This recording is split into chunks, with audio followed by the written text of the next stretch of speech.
الصلاۃ والسلام علیک یا رسول اللہ، الصلاۃ والسلام علیک یا حبیب اللہ۔ بسم اللہ الرحمن الرحیم۔ السلام علیکم ورحمۃ اللہ وبرکاتہ۔ حضرت سیدنا عمر فاروق رضی اللہ عنہ کو مدینہ منورہ میں حضرت عثمان رضی اللہ عنہ کو اپنا نائب مقرر کرنا۔ حضرت ابو عبیدہ بالجراح رضی اللہ عنہ کی قیادت میں لشکر اسلام نے بیت المقدس پر چڑھائی کی تو عیسائیوں نے اتنی بڑی تعداد میں لشکر اسلامی دیکھ کر ہتھیار ڈال دیے اور صلح کی درخواست کی اور اس خواہش کا اظہار کیا کہ معاہدہ امن امیر المومنین حضرت سیدنا عمر فاروق رضی اللہ عنہ یہاں آ کر خود تحریر فرمائے۔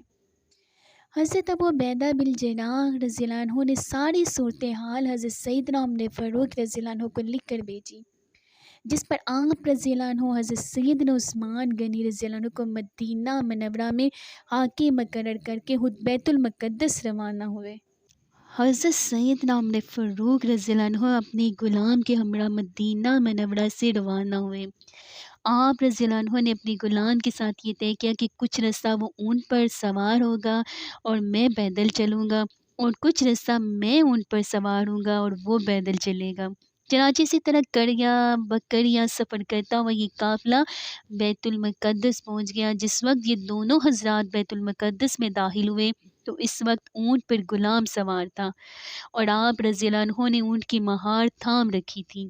عیسائیوں نے سمجھا کہ شاید اونٹ سوار ہی امیر المومنین ہے، اس لیے انہوں نے بڑی خاطر مدارت کی اور شاندار استقبال کیا۔ اس دوران حضرت ابو عبیدہ بن الجراح، حضرت خالد بن ولید اور حضرت یزید بن ابی سفیان رضی اللہ عنہما آگے، اور انہوں نے جب حضرت سیدنا عمر فاروق رضی اللہ عنہ کو دیکھا تو اس وقت آپ رضی اللہ عنہ کے لباس پر بے شمار پیوند لگے ہوئے تھے، جبکہ ان حضرات نے قیمتی لباس پہن رکھے تھے۔ آپ رضی اللہ عنہ نے انتہائی غضبناک انداز میں ان سے فرمایا کہ تم لوگوں نے اتنی جلدی اجمیوں کی سی صورت بنا لی۔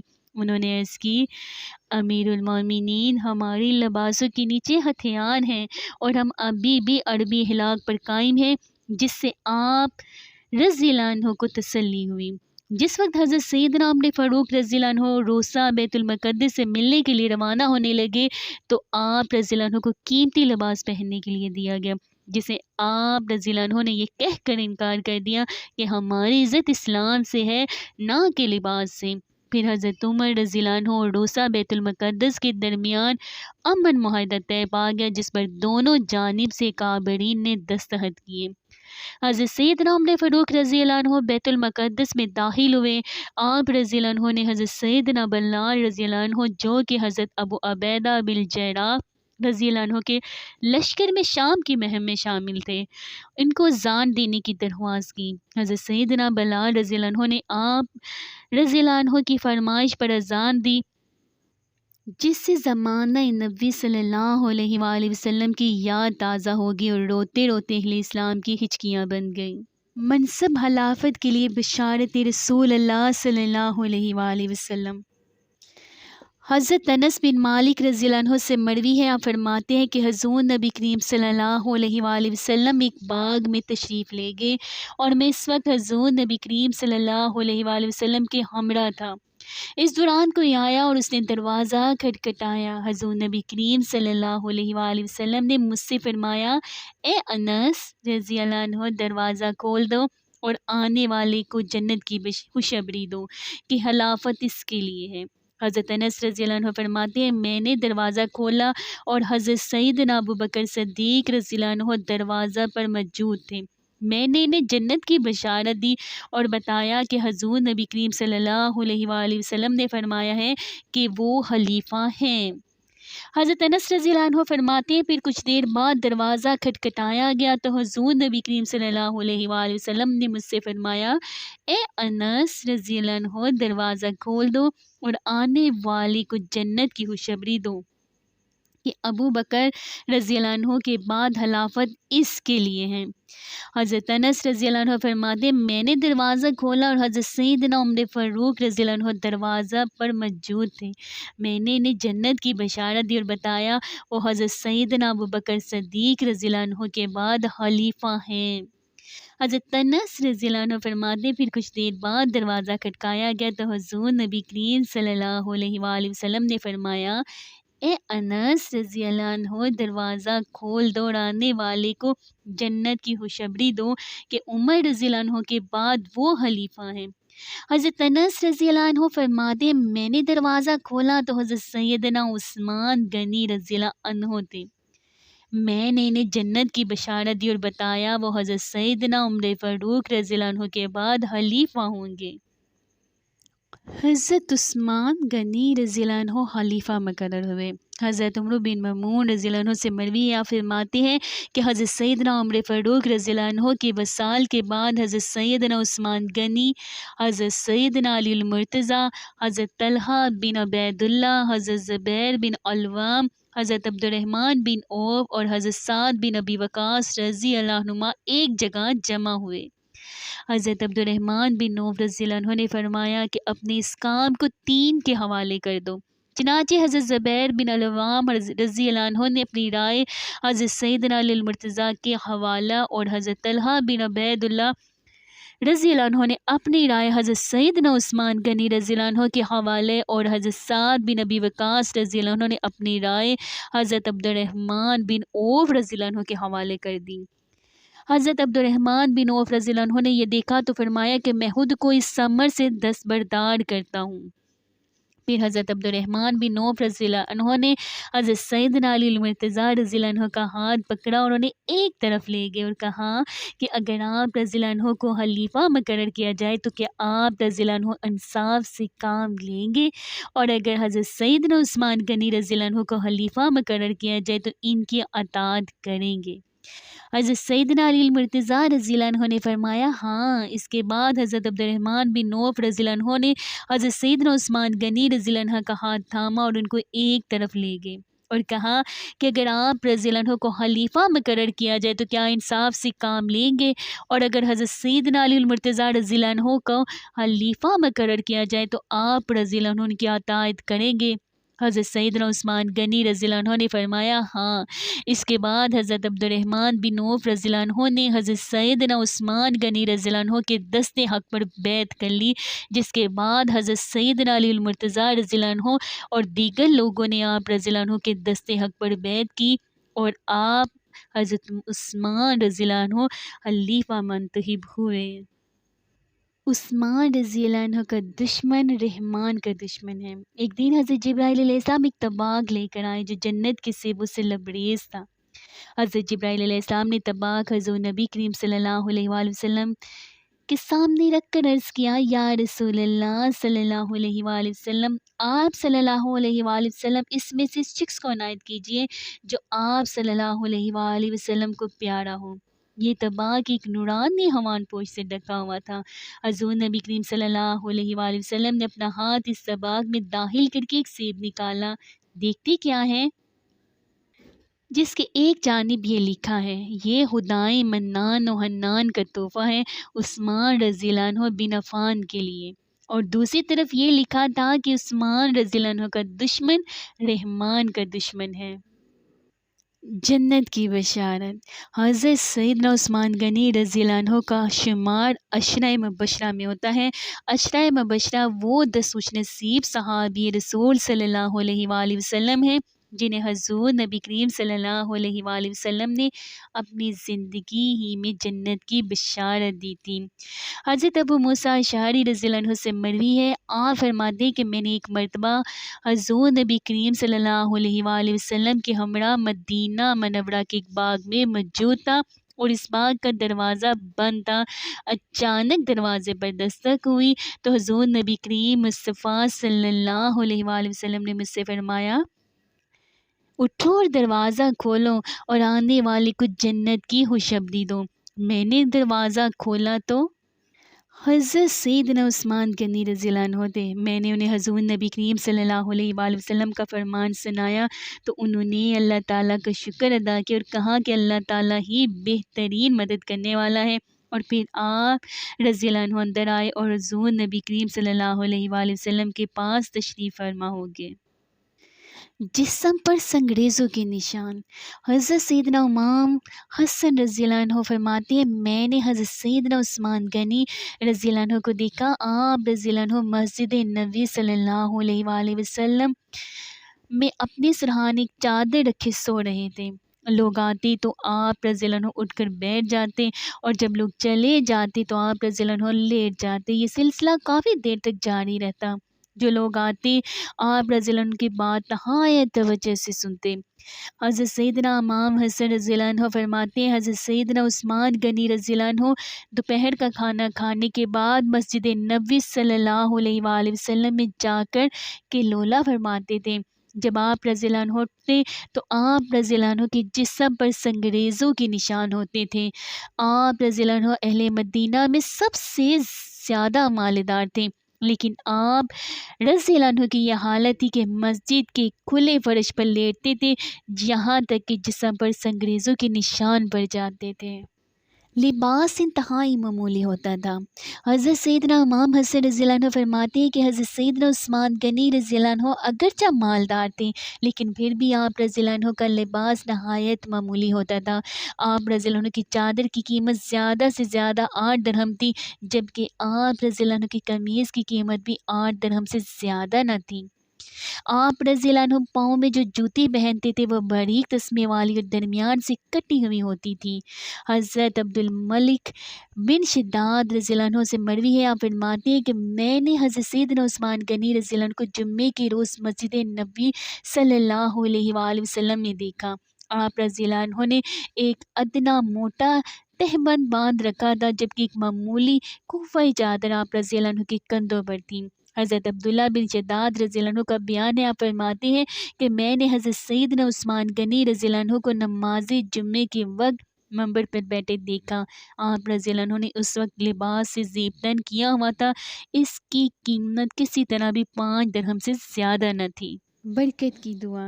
روایات میں آتا ہے کہ حضرت سیدنا عثمان غنی رضی اللہ عنہ نے حضرت مغیرہ بن شعبہ رضی اللہ عنہ کی شادی میں شرکت کی۔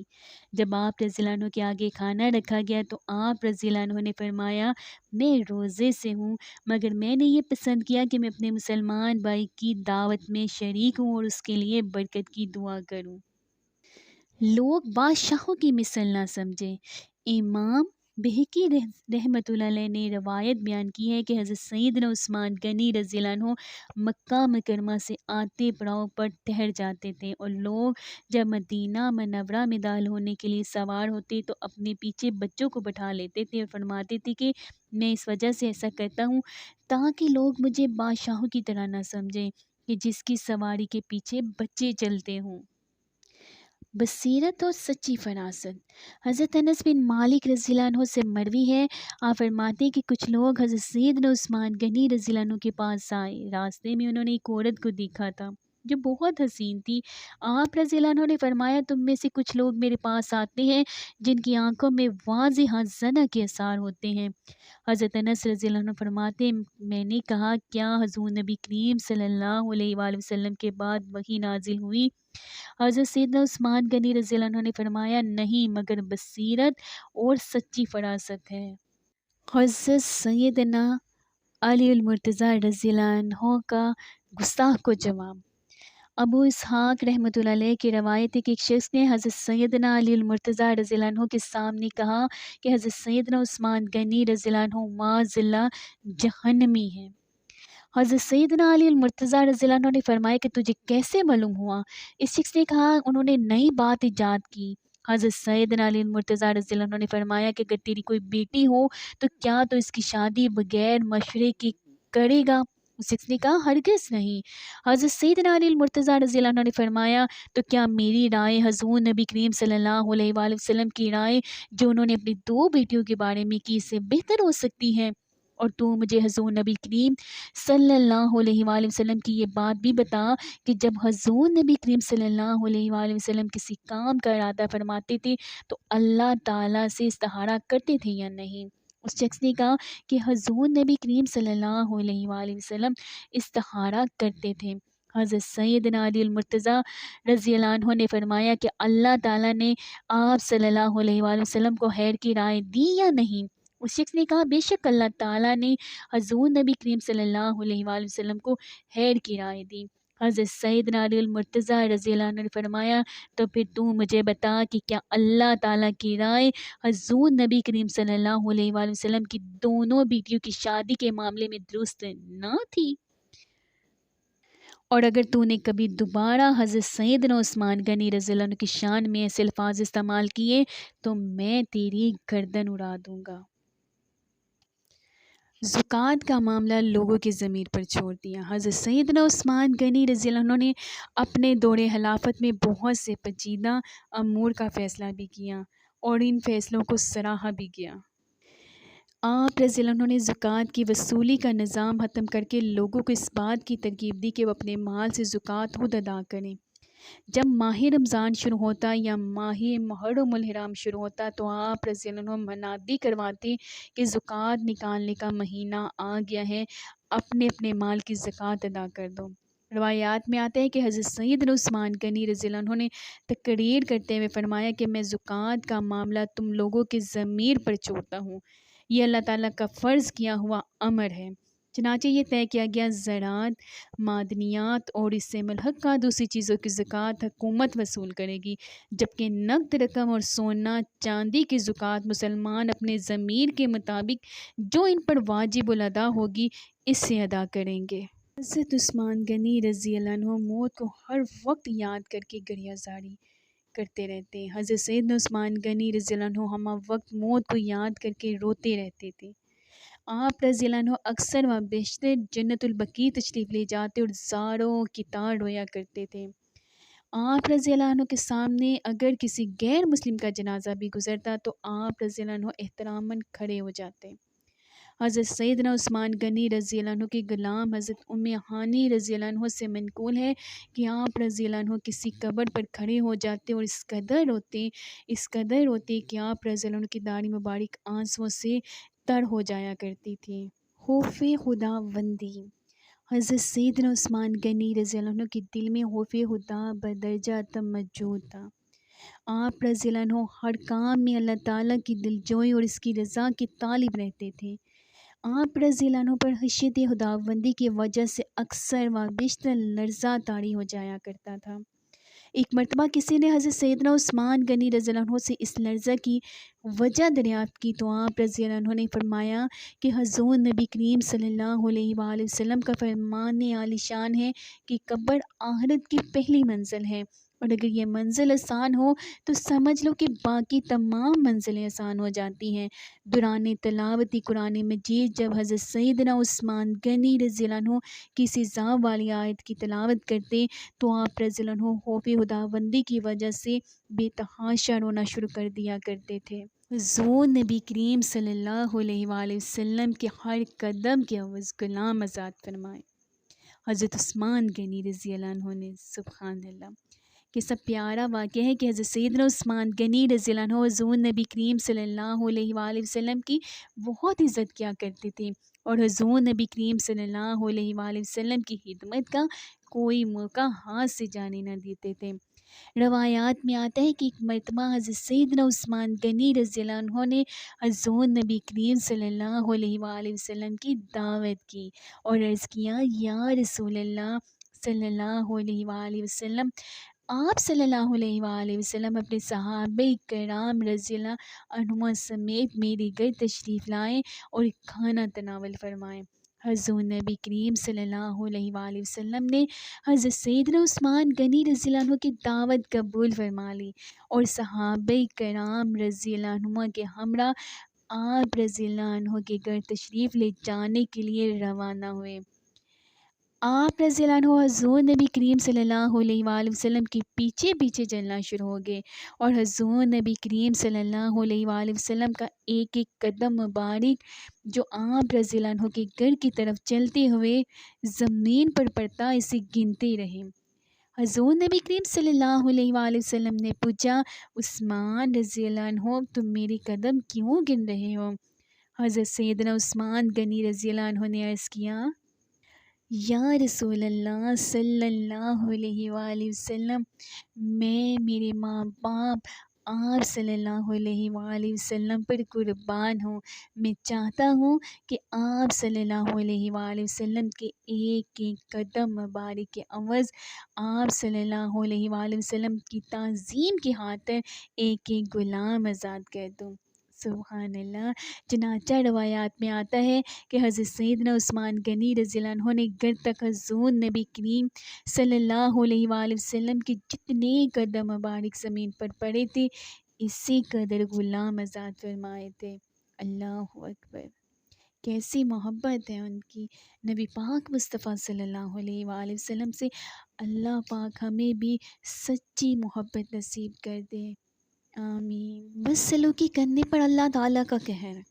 حضرت عبداللہ بن عمر رضی اللہ عنہ سے مروی ہے، فرماتے ہیں کہ امیر المومنین حضرت سیدنا عثمان غنی رضی اللہ عنہ مسجد نبی صلی اللہ علیہ وآلہ وسلم میں منبر نبی صلی اللہ علیہ وآلہ وسلم پر جمعے کا خطبہ دے رہے تھے کہ ایک بدبخت جس کا نام جہاں غفاری تھا، اس نے آگے بڑھ کر آپ رضی اللہ عنہ سے عصا مبارک چھین کر اسے توڑ ڈالا۔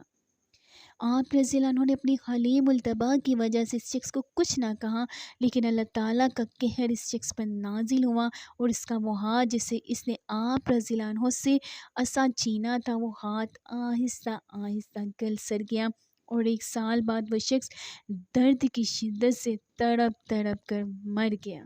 ان کی دید کی رقم عطا فرمائے۔ ہرمزان ایرانی لشکر کا سالار اعلیٰ تھا۔ اس نے مدینہ منورہ پہنچنے کے بعد اسلام قبول کر لیا تھا اور حضرت سیدنا عمر فاروق رضی اللہ عنہ نے اس کا وظیفہ بھی مقرر کر دیا۔ ہرمزان نے حضرت سیدنا عمر فاروق رضی اللہ عنہ سے مدینہ منورہ میں رہنے کی درخواست بھی کی، جسے حضرت سیدنا عمر فاروق رضی اللہ عنہ نے قبول فرما لیا۔ حضرت سیدنا عمر فاروق رضی اللہ عنہ کو شہید کرنے والے فیروز ابو لولو کو جب حضرت سیدنا عمر فاروق رضی اللہ عنہ کو شہید کرنے سے پہلے ہرمزان کے پاس دیکھا گیا تھا، اور جس خنجر سے اس نے حضرت سیدنا عمر فاروق رضی اللہ عنہ کو شہید کیا گیا وہ خنجر بھی ہرمزان کے پاس موجود تھا۔ حضرت عبد الرحمن بن ابو بکر رضی اللہ عنہ نے اس خنجر کو شناخت کیا اور بتایا کہ انہوں نے یہ خنجر ہرمزان کے پاس دیکھا تھا۔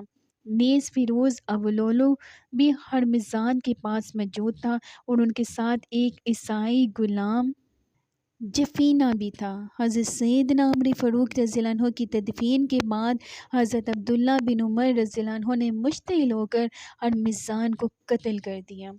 حضرت سعد بن ابی وقاص رضی اللہ عنہ اور دیگر صحابہ کرام رضی اللہ عنہ نے حضرت عبید اللہ بن عمر رضی اللہ عنہ کو خنجر مارتے دیکھا۔ حضرت سعد بن ابی وقاص رضی اللہ عنہ نے آگے بڑھ کر حضرت عبید اللہ بن عمر رضی اللہ عنہ کو پکڑ لیا اور ہرمزان زخموں کی تاب نہ لا سکا اور وہی مر گیا۔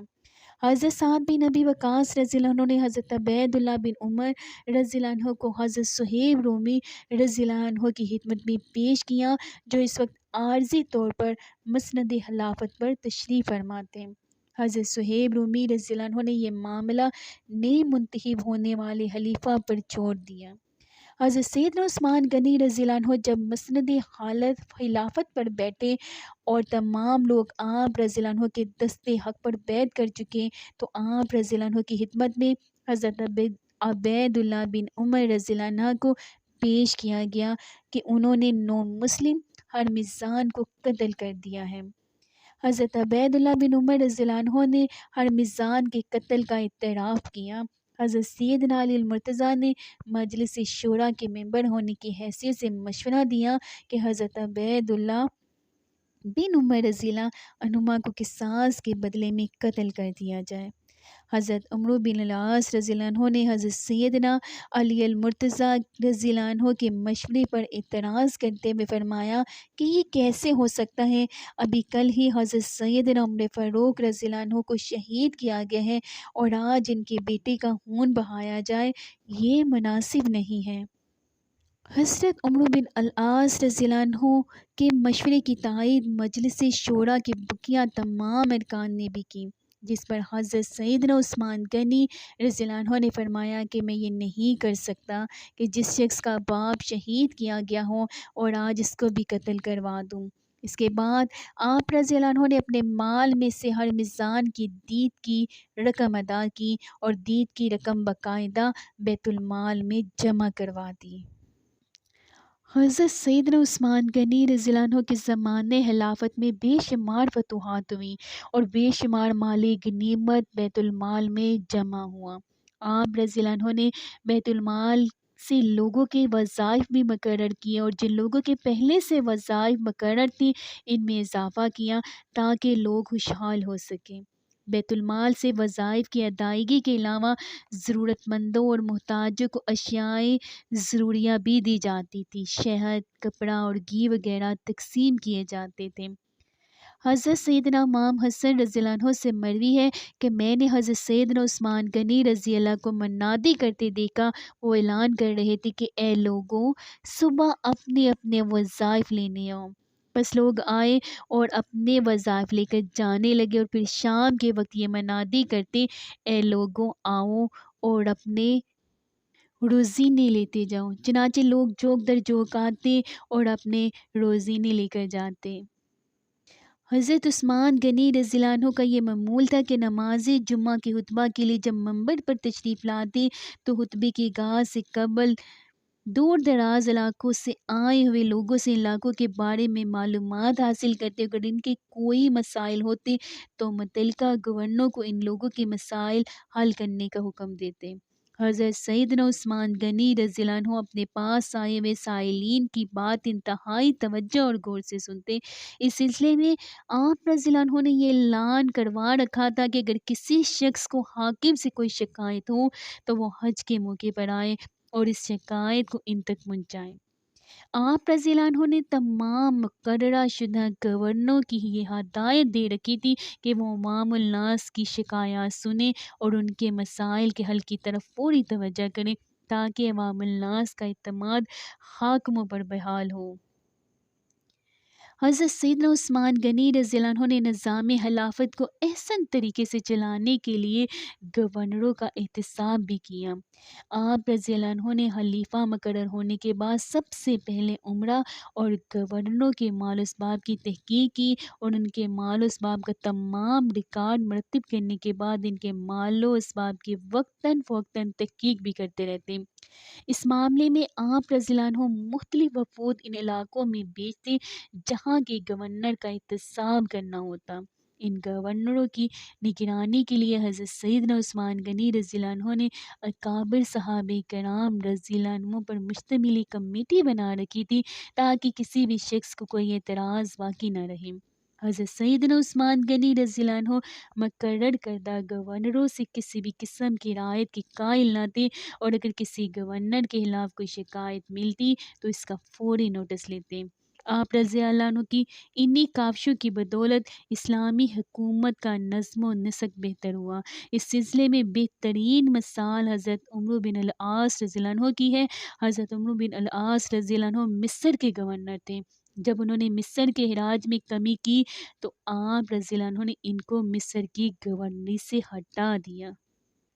حضرت سیدنا عثمان غنی رضی اللہ عنہ نے مسجد الحرام کی توسیع کے بعد مسجد نبوی صلی اللہ علیہ وآلہ وسلم کی تعمیر کی جانب بھی خصوصی توجہ دی اور 29 ہجری میں مسجد نبوی صلی اللہ علیہ وآلہ وسلم کی توسیع کا کام شروع ہوا۔ آپ رضی اللہ عنہ نے مسجد نبوی صلی اللہ علیہ وآلہ وسلم کی کچی دیواروں کی جگہ منقش پتھروں کی دیواریں تعمیر کروائیں جبکہ مسجد نبوی صلی اللہ علیہ وآلہ وسلم کی چھت ساکھ کے تختوں سے تعمیر کروائی۔ حضرت سیدنا عثمان غنی رضی اللہ عنہ نے خلیفہ منتخب ہونے کے بعد پہلے روز سے ہی اس بات کی کوشش شروع کر دی کہ مسجد نبوی صلی اللہ علیہ وآلہ وسلم کی توسیع کا کام شروع کیا جا سکے، لیکن وہ لوگ جو مسجد نبوی صلی اللہ علیہ وآلہ وسلم کے نواح میں آباد تھے وہ مسجد نبوی صلی اللہ علیہ وآلہ وسلم سے اپنی قربت چھوڑنے کو ہرگز تیار نہ تھے۔ بالآخر 5 برس کی مسلسل کوششوں کے بعد مسجد نبوی صلی اللہ علیہ وآلہ وسلم کے گرد مکانات خرید لیے گئے اور پھر مسجد نبوی صلی اللہ علیہ وآلہ وسلم کی توسیع کا کام شروع ہوا جو کہ 10 ماہ کے عرصے میں مکمل ہوا اور اس توسیع میں مسجد کی 84 میٹر کی گئی اور لمبائی حضرت سیدنا عمر فاروق رضی اللہ عنہ کے زمانے والی برقرار رکھی گئی۔ حضرت سیدنا عثمان غنی رضی اللہ عنہ کے دور خلافت میں قرآن مجید کے قرأت میں اختلاف پیدا ہو گیا، تو آپ رضی اللہ عنہ نے اس اختلاف کو ختم کرنے کے لیے قرآن مجید کے مستند نسخے مملکت اسلامی کے تمام گورنروں کو ارسال کیے تاکہ قرآن مجید اپنی اصلی حالت میں رائج ہو سکے۔ قرآن مجید کی صورتوں اور قرأت میں اختلاف حضرت حذیفہ بن یمان رضی اللہ عنہ نے دیکھا، اور انہوں نے آذربائیجان، آرمینیا، عراق و شام کے ملکوں میں نو مسلموں کو قرآن مجید کی تلاوت کرتے دیکھا، تو انہوں نے آپ رضی اللہ عنہ کو توجہ اس جانب مبذول کروائی کہ اگر اس کا سدباب نہ کیا گیا تو قرآن مجید اپنی اصلی شناخت اور پیغام سے ہٹ جائے گا۔ چنانچہ آپ رضی اللہ عنہ نے ام المومنین حضرت سیدہ حفصہ رضی اللہ عنہ سے قرآن مجید کا وہ نسخہ منگایا جو حضرت سیدنا ابوبکر صدیق رضی اللہ عنہ کے دور خلافت میں جمع کیا گیا تھا۔ اس سے مختلف نقول کروا کر انہیں مملکت اسلامیہ کے تمام گورنروں کو ارسال کی تاکہ وہ قرآن مجید کو اس کی اصل میں رائج کر سکیں۔ حضرت سیدنا عثمان غنی رضی اللہ عنہ کے دور میں قرآن مجید جس رسم الخط میں تحریر کیا گیا وہ رسم الخط عثمانی کے نام سے مشہور ہوا، اور قرآن مجید کی تحریر عرصہ دراز تک اسی رسم الخط میں ہوتی رہی۔ حضرت سیدنا عثمان غنی رضی اللہ عنہ کے دور خلافت میں تجمید قرآن اور تحفظ قرآن کی یہ تحریک 25 کے اوائل میں مکمل ہوئی۔ حضرت سیدنا عثمان غنی رضی اللہ عنہ نے اپنی ذاتی نگرانی میں تجمید قرآن کا یہ کام مکمل کروایا اور قرآن مجید کے ان تمام نسخوں کی جو اس وقت تحریر کیے گئے ان کی تصدیق کی۔ حضرت سیدنا عثمان غنی رضی اللہ عنہ لغت قریش و عرب کے ماہر تھے، اس لیے آپ رضی اللہ عنہ نے قرآن مجید کو قریشی لغت کے مطابق ترتیب دیا۔ حضرت سیدنا عثمان غنی رضی اللہ عنہ کے دور خلافت میں قرآن مجید کے جو نسخے ترتیب دیے گئے ان کی پشت پر ذیل کی عبارت تحریر تھی۔ یہ وہ نسخہ ہے جس پر حضور نبی کریم صلی اللہ علیہ وآلہ وسلم کے صحابہ کرام رضی اللہ عنہ اجمعین کی جماعت نے اتفاق کیا، اور ان کا اجماع تمام آیات قرآنی پر ہے۔ حضرت سیدنا علی المرتضیٰ رضی اللہ عنہ نے حضرت سیدنا عثمان غنی رضی اللہ عنہ کے تجمید قرآن کے عظیم کارنامے کے بارے میں فرمایا، اے لوگو، تم عثمان رضی اللہ عنہ کے بارے میں خیر کے سوا اور کچھ مت کہا کرو۔ خدا کی قسم انہوں نے جو کچھ کیا وہ ہم سب کے مشورے اور اتفاق رائے سے کیا، اور قرآن مجید میں رائج زائد لغات کو منسوخ کر کے اس سے اصل قریشی لغت میں جمع فرمایا، کیونکہ مجھے خوب معلوم ہے کہ اس اختلاف قرأت کی صورت میں ایک دوسرے کو کہنے لگا کہ میری قرأت تجھ سے بہتر ہے اور میں جو پڑھتا ہوں وہ صحیح ہے، اور یہ فتنہ عنقریب تھا جسے آپ رضی اللہ عنہ نے اپنی فہم فراست سے ختم کیا اور قرآن مجید کو ایک قرأت پر جمع کیا تاکہ کسی میں کوئی اختلاف باقی نہ رہے۔ حضرت سیدنا عثمان غنی رضی اللہ عنہ کے دور خلافت میں مدینہ منورہ میں سیلاب آ گیا، جس سے مسجد نبی صلی اللہ علیہ وآلہ وسلم کو نقصان پہنچنے کا خطرہ پیدا ہوا۔ چنانچہ صدری کا سدباب کرنے کے لیے آپ رضی اللہ عنہ نے چشمہ فروز پر ایک بند تعمیر کروایا تاکہ اگر دوبارہ کبھی سیلاب آئے تو اس کا رخ مدینہ منورہ کی طرف نہ ہو سکے۔ حضرت سیدنا عثمان غنی رضی اللہ عنہ نے زائرین اور تاجروں کی سہولت کے لیے جدہ میں ایک بندرگاہ تعمیر کروائی۔ جدہ کی یہ بندرگاہ مکہ مکرمہ کے نزدیک ترین تھی، جبکہ اس سے پہلے مکہ مکرمہ کے لوگ شابیہ کے مقام پر سمندری سفر کرتے تھے جو کہ مکہ مکرمہ سے نہایت دور واقع تھا۔ حضرت سیدنا عثمان غنی رضی اللہ عنہ کے پاس حضور نبی کریم صلی اللہ علیہ وآلہ وسلم کی مہر مبارک تھی جس پر محمد رسول اللہ صلی اللہ علیہ وآلہ وسلم لکھا ہوا تھا۔ ایک روز آپ رضی اللہ عنہ ایک کنویں کے پاس تشریف فرما تھے، اتفاق سے وہ مہر مبارک آپ رضی اللہ عنہ کے ہاتھ سے کنویں میں گر گئی۔ اس کنویں میں پانی انسانی کمر تک تھا۔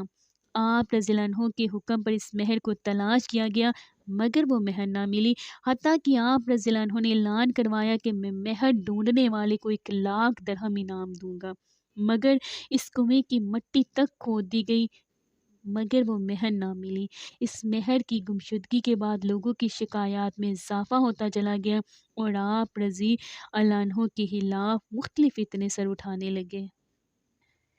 حضرت ابو ذر غفاری رضی اللہ عنہ سے مروی ہے کہ آپ فرماتے ہیں کہ ایک روز حضور نبی کریم صلی اللہ علیہ وآلہ وسلم گھر سے باہر نکلے اور چل دیے۔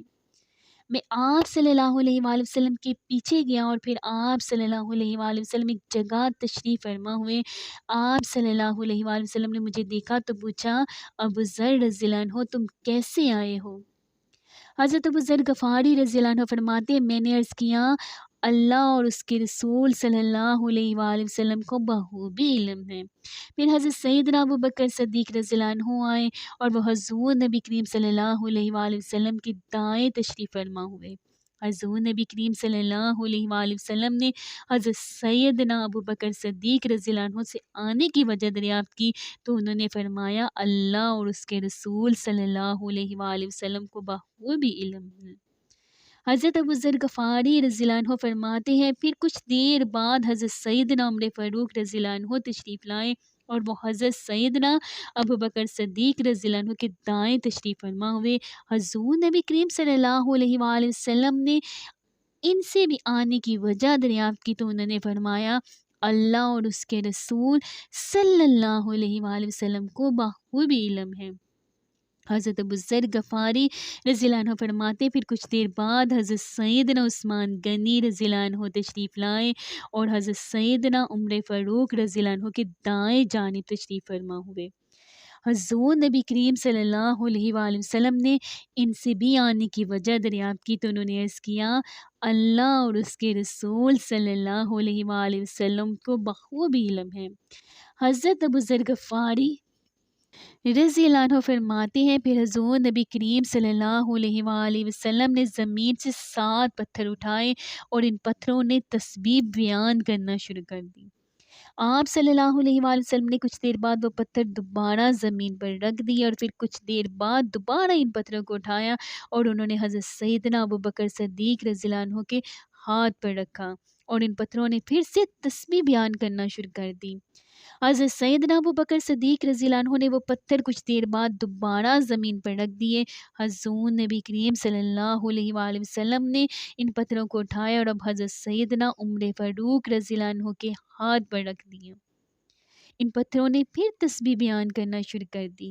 حضرت سیدنا عمر فاروق رضی اللہ عنہ نے وہ پتھر کچھ دیر بعد زمین پر رکھ دیے اور حضور نبی کریم صلی اللہ علیہ وآلہ وسلم نے ایک مرتبہ پھر ان پتھروں کو اٹھایا اور حضرت سیدنا عثمان غنی رضی اللہ عنہ کے ہاتھ پر رکھ دیا اور ان پتھروں نے پھر تسبیح بیان کرنا شروع کر دی۔ کچھ دیر بعد حضرت سیدنا عثمان غنی رضی اللہ عنہ نے بھی ان پتھروں کو زمین پر رکھ دیا۔ حضرت جابر بن عبداللہ رضی اللہ عنہ سے مروی ہے آپ فرماتے ہیں مدینہ منورہ میں ایک شخص فوت ہو گیا۔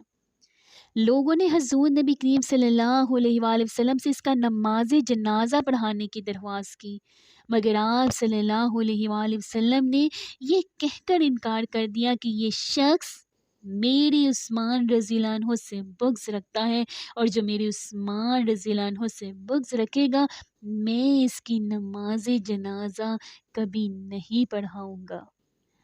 اگر آپ کو یہ میری ویڈیو اچھی لگے تو پلیز آپ اس کو لائک کریں اور میرے چینل کو سبسکرائب کریں اور میں دعا کرتی ہوں کہ آپ جہاں کہیں بھی ہیں ہمیشہ ہنستے رہیں مسکراتے رہیں سدا شاد و آباد رہیں۔ اللہ پاک نے ہمیں ایمان والی زندگی دی ہے الحمدللہ۔ اللہ پاک ہمیں ایمان پر موت بھی نصیب کرے آمین یا رب العالمین۔ ملتے ہیں پھر آپ کے ساتھ نیکسٹ ویڈیو میں فی امان اللہ۔